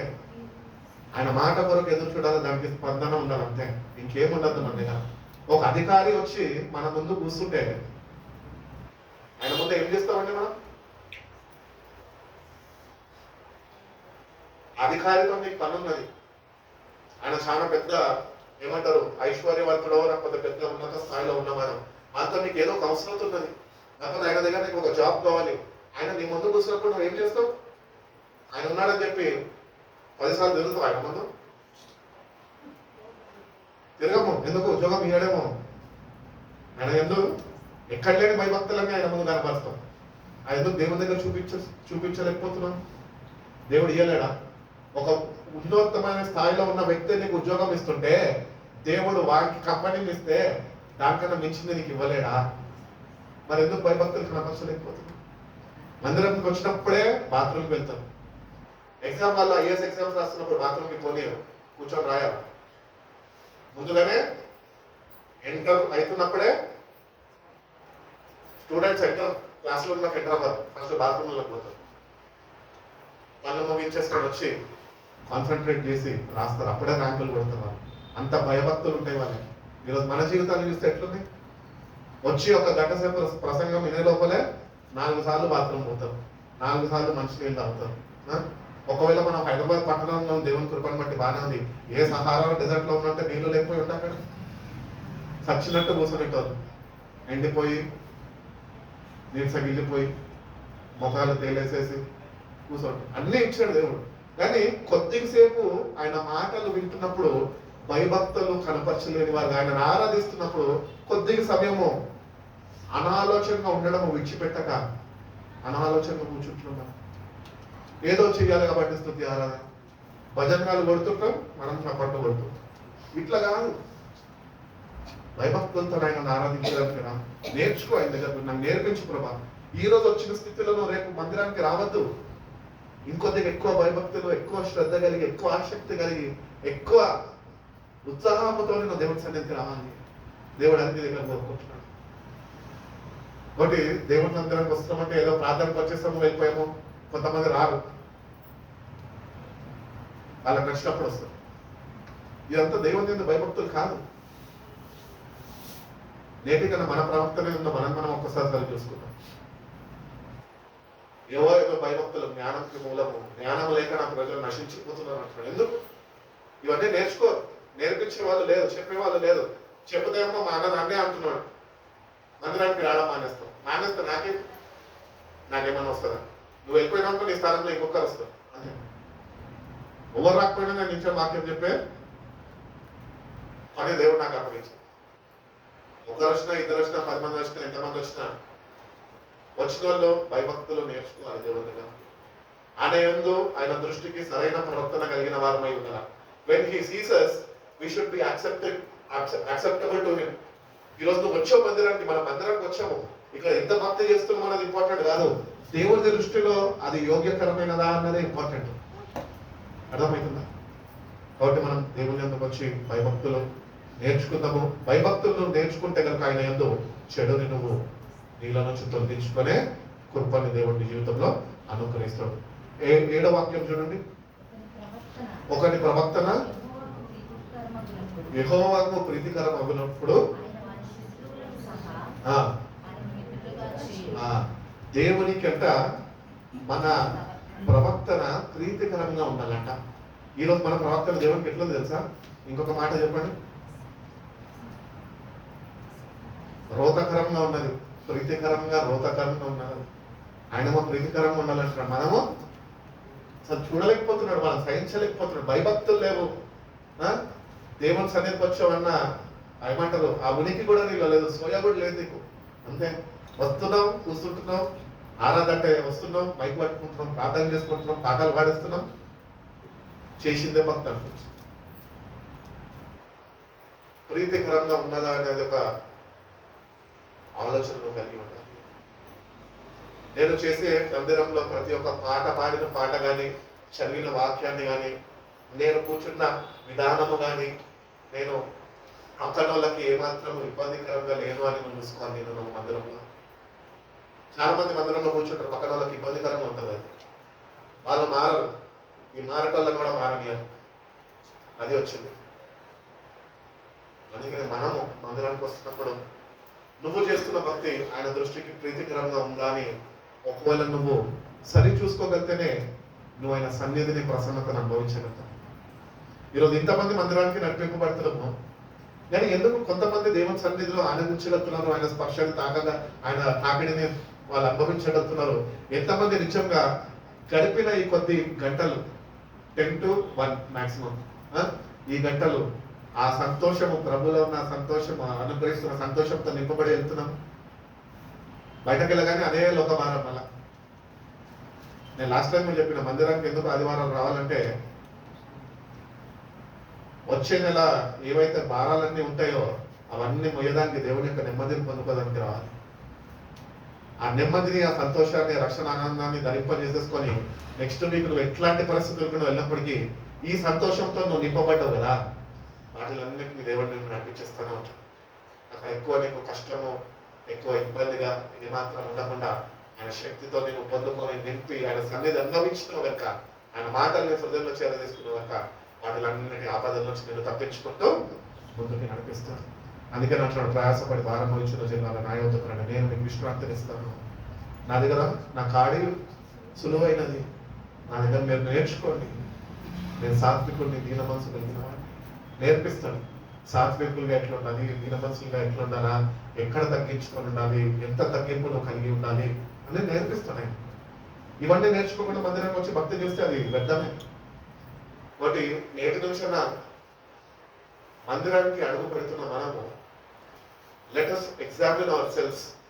ఈరోజు నేను మందిరానికి వెళ్తుండగా నా ప్రవర్తన, నా నడక, నా వస్త్రధారణ, నా చూపు, నా తలంపు, నా ఆలోచన ఆయన దృష్టికి అంగీకారం ఉంటేనే మందిరానికి రావాలి. అది దేవుని యందు భయభక్తులు అంటే అన్నీ సరి చూసుకోవాలి. ఇవన్నీ సరి చూసుకోకుండా క్యాజువల్గా వచ్చేసి క్యాజువల్గా వెళ్ళిపోతే ఓడరమ్మన్నాడు వచ్చి కూడా మనకు ప్రయోజనం ఏమి బాగుపడేటోళ్ళని బాగుపడినామో మనము బాగుపడాలి. ఇటు రీతిగా మనం ఏమాత్రము ఉండకూడదు అంటున్నాడు దేవుడు. ఇంకోటి, ఒకవేళ ఆయన దృష్టికి ప్రీతికరంగా ఉంటే అంటే కనుక శత్రువులను సైతం మిత్రులుగా మారుస్తాడు. అంటే శత్రువు ఎవరన్నా ఉన్నారా క్రైస్తవులకి? క్రైస్తవుడికి ఉండాల్సింది ఒకటే శత్రువు, వాడు అపవాది అయిన సాతాను. వాడిని కూడా మిత్రుడుగా మారుస్తాడంట దేవుడు. ఎప్పుడు తెలుసా? వాడి ద్వారా సహాయం నీకు అందించే వాడి ద్వారా కూడా అందిస్తాడు. ఎందుకంటే వాడు దేవుడికి లోబడతాడు. ఇప్పుడు వచ్చిన ప్రశ్న ఏంటంటే, లోబడిన వారు ఎవరు అంటే మనమే. అర్థమవుతుందా? సాతాను కూడా దేవుడికి లోబడతాడు, కానీ స్వార్థం ఇచ్చుకున్న దేవుడి ప్రజలు మనం ఆయనకి లోబడని వారంగా మనం అదొక్కటి బాధాకరమైన ఈరోజుకి కూడా. అందుకనే కుడి పాఠశాల కూర్చొని ఈరోజుకి కూడా విజ్ఞాపన చేస్తున్నాడు. But let your worship, let your meditation, let your time, whichever you are spending, let it be acceptable to God. వృధా చేసుకోకు నీ ఆదివారాన్ని. దేవుడిచ్చిన విశ్రాంతి దినాన్ని వృధా చేసుకోకు, అనాలోచనతో వృధా చేసుకోకు, లేకపోయిన తలంపులతో నింపబడి ఆందోళన చెందకు. వద్ద ప్రభు ఉన్నాడు, చూసుకుంటాడు. నీకు ఏది కావాలో ఇస్తాడు, ఏది నీ అవసరతను ఆయన తీరుస్తాడు, ఏ మార్గంలో నడిపించాలి ఆయన ఎన్నో నడిపిస్తాడు. నేను ప్రభుకి ఏం చెప్పాను? నేను ప్రభుకి తెలుసు నా గురించి. నాకేది కావాలో నేను ఆయన సన్నిధిలో అడిగేంత పరిస్థితిలో దిగజారిపోయినప్పటికీ నేను ఒకవేళ అడిగితే నాకే ఒకలాంటి మొహమాటం అనిపిస్తుంది. ఎందుకంటే ఆయన ఆల్రెడీ నాకు సిద్ధపరిచేస్తాడు. నేను అడిగే లోపల గేటు కొడతాడు వచ్చి, నా అవసరం నా గేట్ దగ్గర ఉంటుంది. అట్టి విశ్వాసం, అట్టి సావాసంలో మనము బలపరచాలి. కాబట్టి ఆయన దృష్టికి ప్రీతికరం అంటే మన శత్రువుల్ని సైతం మిత్రులుగా మారుస్తాడు. ఎవరో సహాయం చేయాలనుకుంటాము, మన హృదయంలో ఆలోచిస్తాము, బ్రదర్ ఉన్నాడు కదా నాకు సహాయం చేస్తాడు, మంచి ఉద్యోగస్తుడు అని మనం అనుకుంటాం. కానీ ఆ బ్రదర్కి ఎటువంటి హృదయం ఉంటుంది తెలుసా? సహాయం చేసే హృదయం ఉండదు. కానీ ప్రభు అంటున్నాడు, ఆయన నీ హృదయం లేనప్పటికీ, ఆయన గురించి నీకు తెలిసినప్పటికీ వానితోనే నీకు ఇస్తాడు. అది శత్రువుని మిత్రులుగా మార్చడం అంటే. మనం ఎవరి వల్ల ఏదైతే పని అవ్వదు అనుకుంటామో వాళ్ళతోనే పని చేపిస్తాడు. అది దేవుళ్ళ నా గొప్పతనం. ఈ సావాసంలో నిలిచినప్పుడు you can really enjoy the presence of God. చెప్తున్నాను, దేవుడు సన్నిధిని విడిచిపెట్టక ఆయన సన్నిధిలో ఆనందింపజేసే కృపను దేవుడు మనకి ఇస్తాడు. కాబట్టి let your ways be pleasing to the Lord. 8వ వాక్యం ఒక మాట చదువుతుంది. అన్యాయము చేత అమ్మా, అన్యాయము చేత కలిగిన గొప్ప వచ్చుబడుట కంటే నీతితో కూడిన కొంచెమే అబ్బా. అన్యాయంగా సంపాదిస్తారు కొంతమంది. నువ్వు ఓవర్ టైం చేస్తున్నా కూడా అన్యాయమే అది. దేవుడి టైంని మితిమీరి నీ అవసరత నిమిత్తము సమయాన్ని విశ్రాంతి తీసుకోకుండా పోటీ చేస్తున్నావే, అన్యాయపు సొమ్మే దేవుని దృష్టిలో వాక్య ప్రకారం. నువ్వు అనుకుంటున్నావు నేను కాబట్టి మా ఇంట్లో కష్టపడుతున్నానండి, నేను పడకపోతే ఎవరు పడతారండి అంటాం. లేదు లేదు లేదు, అన్యాయంతో వచ్చిన సొమ్ముతో నువ్వు ఎప్పుడు సంతోషాన్ని పొందలేవు. నీతిగా సంపాదించు. దేవుడు 8 గంటలు నీకు అనుమతి ఇచ్చాడంటో ఉద్యోగం చేసుకోవడానికి 8 గంటలే పనిచేయి. ఆ కొంచెంలోనే దేవుడికి సంతోషాన్ని కలిగజేస్తాడు. అట్టి విశ్వాసం అంటే నిరీక్షణ నీకు కావాలి. అట్టి విశ్వాసం నిరీక్షణలో నిలిచి ఉండాలి. దేవుడు కావాలంటే కంపెనీ ద్వారా, మేనేజర్ ద్వారా ఇంక్రిమెంట్ ఇస్తాడు. తిమోతి గురించి నేను ఆలోచిస్తున్నప్పుడు అది అనిపిస్తుంటది. ఆయన అవసరతలన్నీ దేవుడు ముందుగానే ఎరిగినవాడు అని చెప్తున్నాడు. ఆయన పుట్టబోయే కుమారుడు లేకపోతే కుమార్తె ఎవరైతే దేవుడు ఇవ్వబోతున్నాడో దాని కొరకు ముందుగానే ఇంక్రిమెంట్ ఇచ్చేసినాక. చాలా మంది పిల్లల్ని కనాలంటే భయపడుతుంటారు. దేనికి తెలుసా? వాళ్ళని కన్నాక వాళ్ళని ఎట్లా పోషించాలి. ఎక్కువ ఖర్చు ఎక్కడ ఉంటుందో తెలుసా? వాళ్ళ డైపర్లకే అయిపోతుంది. ఎందుకంటే మెడికల్ షాప్లో కూర్చొని చూస్తుంటాం, కొనలేక తల్లిదండ్రులు అల్మటించిపోతూ ఉంటారు. చిన్న ఉద్యోగాలు చేసుకుంటూ మనకేమో దేవుడు ఈరోజు ఇన్ని ఆశీర్వదించి ఇంత ఇచ్చినప్పటికీ కూడా మనము అంతే రీతిగా దేవుని వైపు చూడలేని వారిగా మనం ఉంటున్నాము. కాబట్టి చాలా జాగ్రత్తగా మనము ఉండాలి. కొద్దిగా ఉందా దానిలోనే ప్రభువులు ఆనందించడం నేర్చుకోవాలి. మా కుటుంబంలో మా తల్లిగారిది చాలా చిన్న శాలరీ, కానీ చిన్న శాలరీతోనే కుటుంబం పోషింపబడ్డది. సమస్తము తీసుకెళ్లి పెద్దవారి చేతిలో పెడితే ఆశీర్వదించి దేనికి ఆ డబ్బుని భాగాలు చేసేస్తున్నారు. ఉన్న డబ్బులోనే మాకు ఏది కావాలన్నా ఇస్తుంది. స్తోమత మాకు తెలుసు, అది మేము అది పొందుకోలేము. అది మా స్తోమత కాదు, మేము అది ఆశించకపోతుండే. అట్లా నేర్పించారు. కొద్దిగా ఉందిరా, దీనిలోనే మనము ఉండాలి. ఇంతే అన్నం ఉందిరా, మనం ఏమంటాము? ఇంతే అన్నం ఉంది అంటే నువ్వు తినే మనకి ఇచ్చేస్తాం, మనం ముఖం ఎత్తి పెట్టుకున్నాం. లేదు, ఇంతే అన్నం ఉంది అందరం కలిసి తిందామని ఎప్పుడన్నా అట్లాంటి హృదయం మనకు ఉన్నదా? ఈ కొంచెంలోనే అందరితో పంచుకోవడం నేర్చుకో. నాకేంటంటే చిన్న శాలరీ, నేను ఎవరికి పంచాలంటే అంటారేమో. పంచుంటే నీకు ఆశీర్వాదం. పేద విధవాళ్ళు ఎగ్జాంపుల్, ఆమెకున్నదంతట్లో అంతా ఇచ్చేసిందంట, ఏమి ఉంచుకోకుండా ఇచ్చేసిందంట. కానీ అందరంట ఉన్న దానిలో నుంచి కొంత ఇచ్చారు. ఇది కొద్దిగా. దీనికి మా అక్క ఒక మంచి ఎగ్జాంపుల్. మా చిన్నక్క, ఆమెకు వచ్చే చిన్న శాలరీ, ఆమె శాలరీ తీసుకొని వచ్చి మా నాన్న చేతిలో ఆ శాలరీ కవర్ని పెట్టి ఆఫీస్ నుంచి రావడం మోకరించి మా నాన్నగారి చేత ప్రార్థన చేయించుకునేది. మా నాన్నగారి చేత ప్రార్థన చేపిగానే దశమ భాగము తీసేసేది. ఎందుకంటే మందిరం ఉంది కదా, మందిరానికి తీయాలి కదా, దేవునికి ఇవ్వాలి కదా, అది తీసేసేది. దాని తర్వాత మా నాన్నకి ఇవ్వాల్సింది మా నాన్నకి ఇచ్చేది. మేమందరం ఇంకా చదువుతున్నప్పుడు కూడా, ఉద్యోగాలు లేని పరిస్థితుల్లో ఉంటున్నప్పుడు కూడా ఆమె శాలరీలో నుంచి పాకెట్ మనీగా మాకు ఇచ్చేది. కానీ దేవుడు ఈ రోజుకి కూడా ఆమెని ఏ మాత్రం విడిచిపెట్టాలి, కానీ సర్వ సమృద్ధితో ఒక ఉన్నత స్థాయిలో విడిచిపెట్టాడు. ఒక నైకీ స్పోర్ట్స్ కంపెనీలో ఒక మేనేజర్ పోస్ట్లో ఆమె పనిచేస్తున్నది. నెదర్లాండ్స్లో ఆమె పనిచేస్తున్నది. ఎందుకు ఈ మాటలు చెప్తున్నా మా అక్కలో ఉన్న గొప్పతనం కాదు, ఆమెకి దేవుని యందు ఉన్న భయభక్తుగా, దేవుని యందు ఉన్న విశ్వాసము, దేవుని యందు ఉన్న శ్రద్ధ, దేవుని యందు ఉన్న నిరీక్షణ అటువంటిది. అందుకనే ప్రభు అంటున్నాడు, ఇవ్వడే మీకు ఇవ్వబడి ఇవ్వాలి,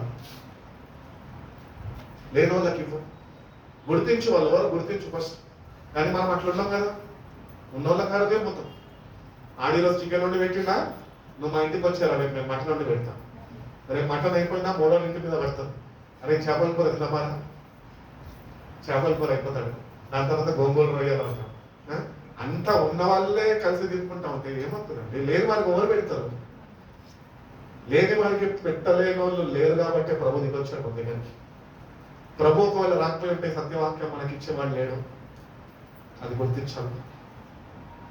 కాబట్టి దేవుడిలో ఎంత ఆశీర్వదించాడో దానిలో దేవుని దృష్టిలో ప్రీతికరమైన వాడిగా, కృతజ్ఞత భావం కలిగిన వాడిగా ఉంటూ దేవుడు తప్పక అంచెలంచెలుగా ఆయన నిన్ను ఆశీర్వదిస్తాడు. అనేకులకి ఆశీర్వాదకరంగా, దీవెనకరంగా నడిపిస్తాడు. ఆఖరి మాట చదువుకున్నాం, 8వ వాక్యం, 9వ వాక్యం, సారీ. ఒకడు తాను చేయబోనది హృదయంలో యోచించుకొనును, యెహోవా వాడి నడకను స్థిరపరచు. మనం అనుకుంటాం ఏదో సాధించేస్తాం, ఏదో ఇది చేసేస్తామని. నేను కొన్నిసార్లు అనుకున్నవన్నీ జరగవు. కానీ ఒకటే జరుగుతుంది, ఏంటి తెలుసా? ఆయన నేను అడుగులను స్థిరపరుస్తాను. ఒకవేళ నువ్వు ఆయనకి విరుద్ధంగా ఒకవేళ ఏది నిర్ణయం నువ్వు తీసుకున్నప్పటికీ కూడా నువ్వు ఆయన బిడ్డవు కనుక ఆయన నిన్ను స్థిరపరుస్తాడు. ఆయన నామానికి నీ వలన అవమానం కలగడం ఆయన చిత్తం కాదు. నువ్వు తప్పు చేసే వారు క్షమించి అయినప్పటికీ ఆయన స్థిరపరుస్తాడు. అది మన దేవుళ్ళలో ఉన్న గొప్పతనం. ఎన్నో తప్పులు చేసాం. ఈ రోజు కూడా ధైర్యంగా దేవుని కృపాసనం దగ్గరికి మనం రాగలుగుతున్నాం. ఎందుకు తెలుసా? ఆయన మనం స్థిరపరిచే దేవుడైనా, మనం బలపరిచే దేవుడైనా, మనమే ఆశీర్వదించే దేవుడైనా, మనం దీవించి నడిపించే దేవుడై ఉంటున్నాం. కాబట్టి బీ గ్రేట్ఫుల్. దేవునికి కృతజ్ఞతలై ఉండండి. దేనికి అంటే ఆయన చేసిన త్యాగానికి. ఇంకొక విషయం, దేనికి కృతజ్ఞత అయి ఉండాలి అంటే ఎవరికి లేని గొప్ప భాగ్యం దేవుడు మనకి ఇచ్చాడు. ఇంకొక విషయంలో దేనికి కృతజ్ఞతలు అయి ఉండాలి అంటే దేవుడు మన కొరకు సిద్ధపరిచిన పరలోక రాజ్యం కొరకు. అందుకే అట్లా మీ హృదయాన్ని కలవరపడలేదు. నా తండ్రి అనేక గృహాలు నేను వెళ్ళి సిద్ధపరిచి నేను మళ్ళా మీ యుద్ధకు వస్తా, నేను విడిచిపెట్టాను, వస్తా, వచ్చి నేను వస్తున్నా, మీరు కూడా నాతో ఉండే రీతిగా నేను వచ్చి మళ్ళా నేను ఉండేలాగా నేను వచ్చి మిమ్మల్ని తీసుకొని వెళ్తా అంటున్నాడు. కాబట్టి ఈ లోకంలో కొద్ది కాలమే ఉంటామా? ఇది ఒక యాత్ర అంతే. ఈ యాత్రలో మనకు దేవుని భయభక్తులు నేర్చుకోగలిగితే, దేవుని చిత్తం నేర్చుకోగలిగితే, దేవుని దృష్టిలో ప్రీతికరంగా జీవించడం నేర్చుకోగలిగితే తప్పక దేవుడు అనిత్య రాజ్యంలో మనకి స్థానం ఇస్తాడు. దేవుడు అటువంటి గొప్ప మనందరికీ అనుగ్రహించి మనం బలపరిచి నడిపించడం కాక. కళ్ళు మూసుకుని చిన్న ప్రార్థన చేసుకుంటాం.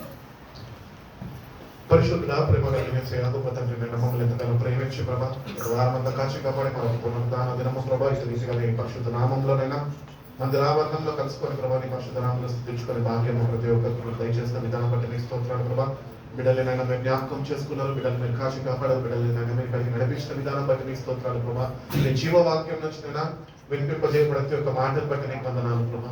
అవును ప్రభావ, మా ప్రవర్తన ఎట్లా ఉండాలి ప్రభావ, మేము ఎటు రీతిగా నడుచుకోవాలి, ఎటు రీతిగానైనా నీ దృష్టిలో మేము నిలిచి ఉండాలనైనా నేను మాతో మాట్లాడిన ప్రతి ఒక్క మాటను బట్టి నీకు వందనాలు ప్రభా. నిన్న వాక్యాన్ని విడిచిపెట్టక ప్రభా, వాక్యాన్ని మళ్ళీ ఎవరు వేసుకుంటూ ప్రభా ఆ ప్రకారమునైనా మా జీవితాన్ని మేము సరిచూసుకొని మా అడుగులనైనా మేము సరిదిద్దుకొని ప్రభా ఈ వాక్య ప్రకారం మేము నడుచుకొని కృపను అటువంటి చక్కటి మనస్సును మాకు నూతనంగా మీరు దయచేయండి. మీరే మాకు తోడుగా ఉండండి. మా పక్షాల నుండి వ్యాజ్యమానండి నూతన కార్యాలు జరిగించండి. జీవించిన కొద్ది కాలము ప్రభా నిన్ను కలిగి జీవించి ప్రభా నీ సన్నిధిని అనుభవిస్తూ ప్రభా నీ సావాసంలోనైనా ఎదుగుతూ ప్రభా నీ కొరకు బహుగా ఫలిస్తూ ప్రభా నీ రాక కొరకునైనా నీ ఆత్మతో నింపబడిన వారిగా ప్రభా మా యాత్రను మేము ముగించుకునే లోపు ప్రభా నీ ఆత్మాభిషేకముతో నేను ఈ లోకాన్ని విడిచిపెట్టే వారిగా ప్రభా నీ సహాయంగా ప్రతి ఒక్కరికి నేను అనుగ్రహించాను. వచ్చిన ప్రతి ఒక్క బిడ్డను బట్టి నీకు వందనాలు. చేస్తున్న పనుల్లోనైనా బిడ్డలకు మీరు తోడుగా ఉండండి. మీ సహాయం అనుగ్రహించండి. మీ జ్ఞానంతో బిడ్డలు మీరు నింపండి ప్రభా. ఈ లోకం నుంచి నేను ఏర్పరిచిన ప్రజలు అని వాళ్ళు గుర్తించి ప్రభా నీ మాట కట్టబడే కృపను ప్రతి ఒక్క బిడ్డకు మీరు దయచేయండి. మీరు బిడ్డలకు తోడుగా ఉండండి. కుటుంబానికి ఆశీర్వాదకరంగా దీవెనకరంగా ప్రభా బిడ్డలనైనా మీరు లేవనెత్తమని అడుగుతున్నాం తండ్రి. ప్రతి ఒక్క శాపం నేను వాళ్ళ మీద నుంచి మీరు కొట్టివేయండి ప్రభా. దుష్టుడి యొక్క కంటి నుంచి బిడ్డలు మీరు తప్పించండి అయ్యా. మీ పరిశుద్ధాత్మ సహాయంతో నేను నవనూతన మార్గంలో నేను బిడ్డలు నడుచుకునే కృపను ప్రతి ఒక్కరికి మీరు దయచేయండి. సంఘాన్ని మొత్తాన్నినైనా మమ్మల్ని మీ చేతికి అప్పగిస్తున్న ప్రభా మీ చిత్తాన్నినైనా గుర్తెరిగి ప్రభా నీ చిత్తాన్ని నెరవేర్చే వారిగా ప్రభా నీ ఎదుట ప్రభా నీ ఎదుట ప్రభా నిర్ధారితులుగా మేము నిలబడే ప్రజలుగా ప్రభా మేము మా సహాయం అనుగ్రహించే ప్రభా మా జీవితాల ద్వారా నేను మీరే కనుక మహిమా ప్రభావం పొందుకుంటున్నాను. వచ్చిన ప్రతి ఒక్క బిడ్డ నేను మీ చేతులకు అప్పగిస్తూ మీ చేతులు ఎత్తి బిడ్డని మీరు ఆశీర్వదించి మీరు ఎక్కడ భద్రపరిచి కాశీ కాపాడుకుంటున్నాను. మీరు అక్కడి కొరకు నేను తగిన సిద్ధపాటునైనా అందరిలోనైనా మీరు కలుగు చేయమన్నా ఏసయ్య పరిశుద్ధ నామంలో ఈ ప్రార్థన అడిగి వేడుకొచ్చినంత తండ్రి.